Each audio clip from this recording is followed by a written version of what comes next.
Good morning, my YouTube friends, my garden friends, my all friends. We just got home from vacation a couple days ago, and most people worry about, oh, what's going to happen with their car, or will their air conditioner go out, or will there be a fire or theft or something. No, I was worried about whether my plants would survive.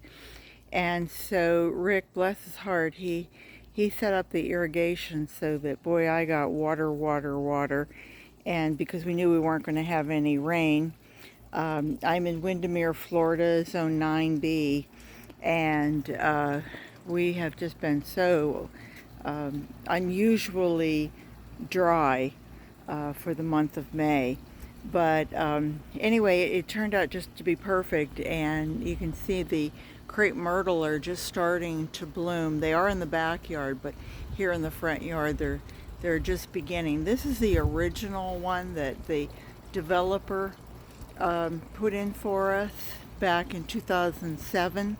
So this is what is that? 14 years old, and it comes back every year. We cut it back, and then it comes back, and then at the end of the season, when we do cut those back, then I use those branches, and I make all sorts of things out of it. I mean, you can make a trellis, or you can make a little hoop fence.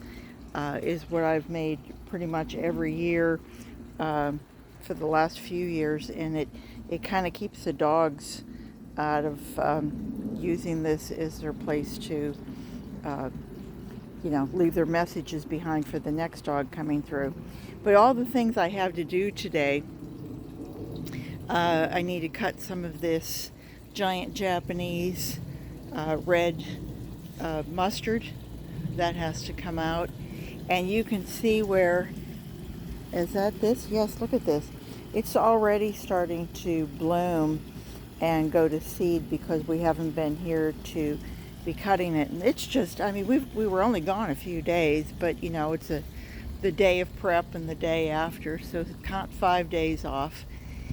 And you can see the tomatoes in the back. They held up okay, but they seem to be so hot that tomatoes will bloom until it starts getting really hot, and then that's it. Then they've kind of given up their. They start to drop their blooms, and so we've got mostly everything looks good. I'm just kind of like doing a survey here. I need to deadhead all the blooms that have come out, and they're just kind of sitting there. These are the cosmos that I showed you guys that I planted. They were some seeds from Boys Town. I'm sorry, no, I take it back. I'm sorry. It was Baker's Creek sent me these cosmos seeds as a freebie. And I planted them, and I'm getting great greens, but I'm not really getting any blooms on it. And they're getting the same treatment as everything else that's blooming. So I don't know if I need to treat them differently. Anyway, here's my white Shasta daisies that were from Boys Town.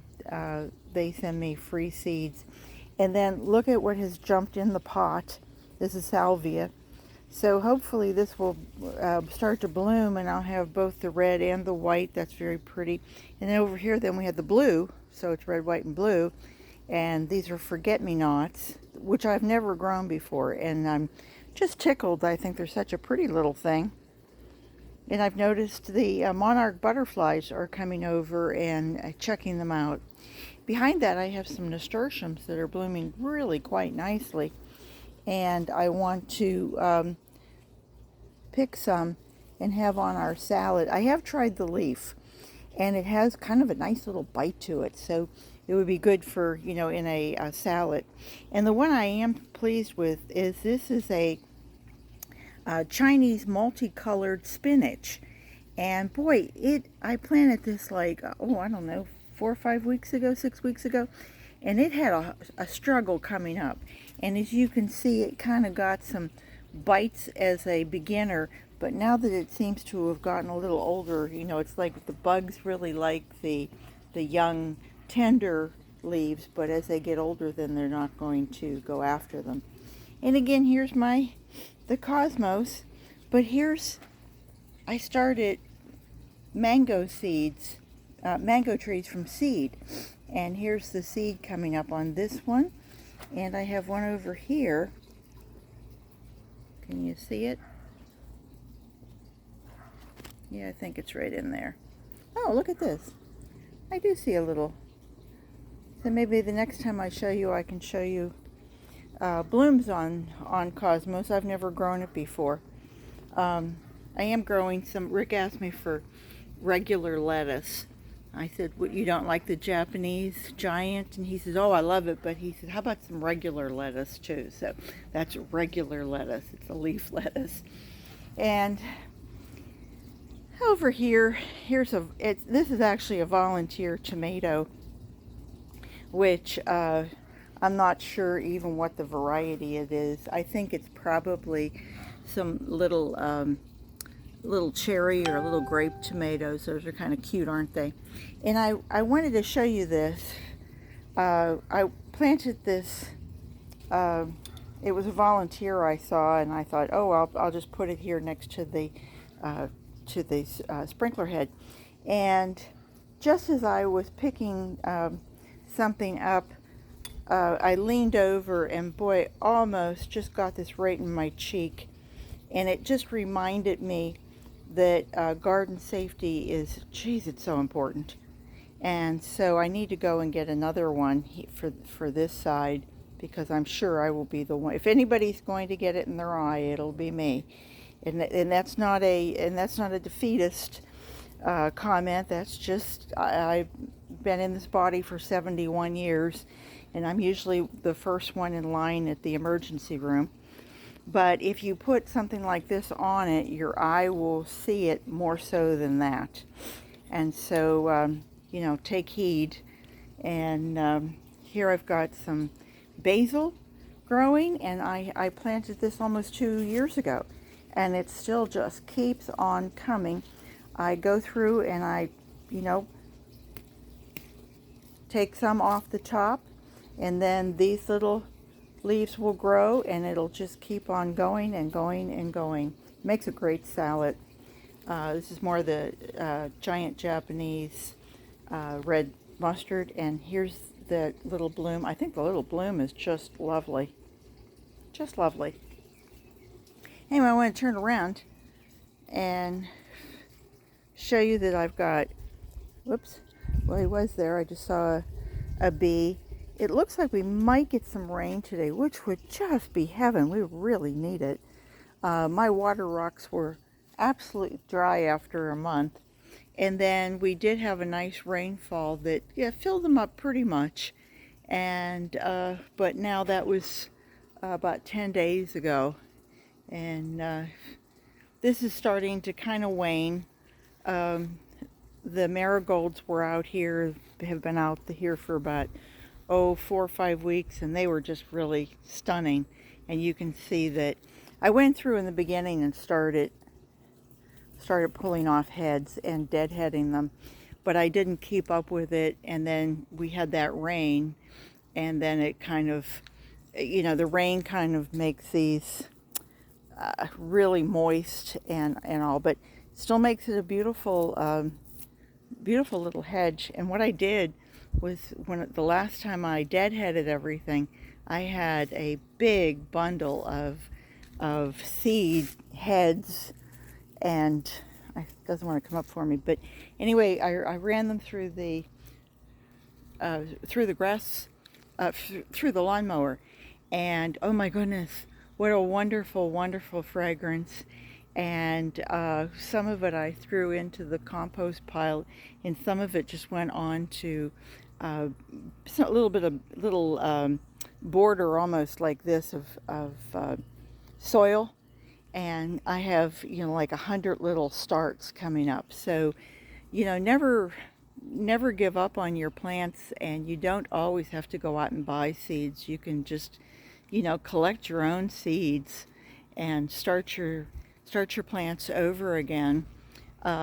Coleus for us is that kind of a plant that it just keeps coming back, and it'll come back all, I'll get it down here in the front. I'll find it down here, little starts. I'll find them everywhere. And so what I do is I'll go ahead and take 10 or 12 starts, and I'll just plant them back here in a place wherever I might want them. And I mean, look at this. This is up past my waist, and I'll have to go in and cut those back. But once they go and they seed up here and they blossom, then I will have bees, bees, bees, and butterflies. They will just frequent me. And since I seem to be the only one on the street who believes in growing anything blooming, then I try to think of the bees and butterflies and try to give them a spot to stop and get a drink and say hello, and they make me happy. And I have a little bird bath there for them. I planted this. I'm sorry everything's such a mess. I should have cleaned before I did this, but this is the peppermint balsam that I planted from seed, and I let it go for about 4 weeks in seed, 5 weeks, and I had it in a oblong planter, one of my little oblong planters, like you can see over there, the little blue planter.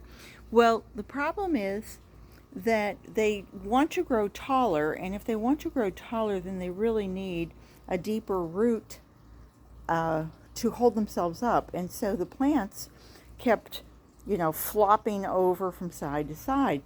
And so once I planted them in here, this has been in for about 10 days now, maybe, and they've about doubled in size and width. I thought they were going to be just a straight up, isn't that beautiful? And these are edible. Both the leaf and the bloom is edible. And I planted more of the Chinese multicolored spinach, so I can start picking on that. My marigolds, the French marigolds in the back, are also edible. So this is like going to a salad bar, and I get to pick what I want. Isn't that great? Anyway, the reason I made this is because I wanted to say to you, I really sometimes feel like the luckiest person around. And I know this probably sounds silly, but I love going organic, and I love the idea of permaculture and growing my soil. And I've been gardening for over 50 years, and I've just recently gotten into permaculture. I just thought, I didn't really dig things up every time, but to me, the idea that I had any worms in my garden, I was so proud of myself. So now I have learned that if you kind of go in the permaculture way, where you can put down your cardboard and you can put down mulch on top of it, and then the mycorrhizal fungi grows underneath that cardboard and makes up its own little world. And now my plants are growing in that because I've made a little hole for them. And I think that's just great. So I have two neighbors now. One very, very nice man who, he lives down at the end of the street. I'll walk down here and show you real quick. He lives the whole way up there where the white fence is. And he has that corner property. And so when he cuts his grass, he cuts it about once a week, once every 10 days. I get two big bins. He tries to bring it down in a garbage bag, and I said, save your bags. Plastic is not necessarily our friend. So let me put it. I have a plastic, but I have a plastic bin that's reusable. And then my neighbors have gone on vacation, and we're taking care of their grass for them. And so we cut that, and I've gotten that grass. And then my friends across the street, two ladies, and they cut their grass and they give that to me. So, oh my goodness, am I lucky or what? So here I have, let me show you this. Let me put my basil down. And let me just show you this. And I wish you could smell it because this was yesterday. And you can see how the top is already starting to dry and dry. But boy, when you pull it to the side, you can see. And I mean, just putting my fingers in here, it actually feels like it's probably about 105, 108 degrees just overnight. And I can either put down my cardboard and put this on top of it, which I do, and or I can put it into the compost pile. And my compost pile, I actually took it and dug down lower.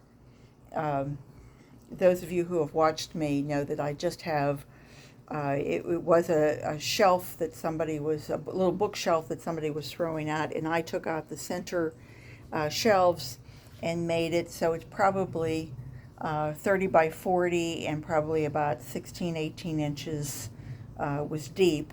So I just laid that on its end and filled it up. Well, this time I dug it out about 6 or 8 inches, and then, so it's kind of like a sunken compost pile. And my only two things in there are actually grass clippings and shredded cardboard. Things like your cereal boxes and ice cream boxes. Nothing, like I get like a fudgesicle, so that kind of cardboard, and anything in the cardboard line that's thin that will go through my paper shredder that will take up to 6 ply of paper. So it takes, the cardboard is probably more like a 4 ply worth of paper. And in a few months, then I have great compost. But if I don't want to do that, if you find yourself with grass clippings, you can just make your little pathways, and it will provide you with a mulch that becomes very natural and will break down in just one season, and it keeps the weeds down, and it keeps that moisture in. And for us, it's really a good thing. And again, you're growing your soil, and that's the name of the game, is that you want to grow your soil. And so, my friends, let me suggest to you that you do that you grow your soil, and that you enrich your base while keeping the weeds down, so it's less work for you. And then you get to come out here, and you get to spend more time on the porch with your beer or your wine or your coffee or your tea or your water or your rosaries or your Bible or whatever, a good book, whatever you want to do. And I thoroughly feel like I have a very good life, and I have a very blessed life, and I don't think I would want to trade it for somebody who said, oh, I have all the money in the world and I'm not happy. And I think, well, I don't have all that much money, but I am happy. And so this was just a little quickie tour. I didn't mean to make it quite so long, but I did want to mention to you that we did have a nice vacation, and that now that we're back, I'm ready to get some work done here in almost the middle of June. So take care, and I will talk to you all real soon. So remember, garden what you've got. Bye-bye.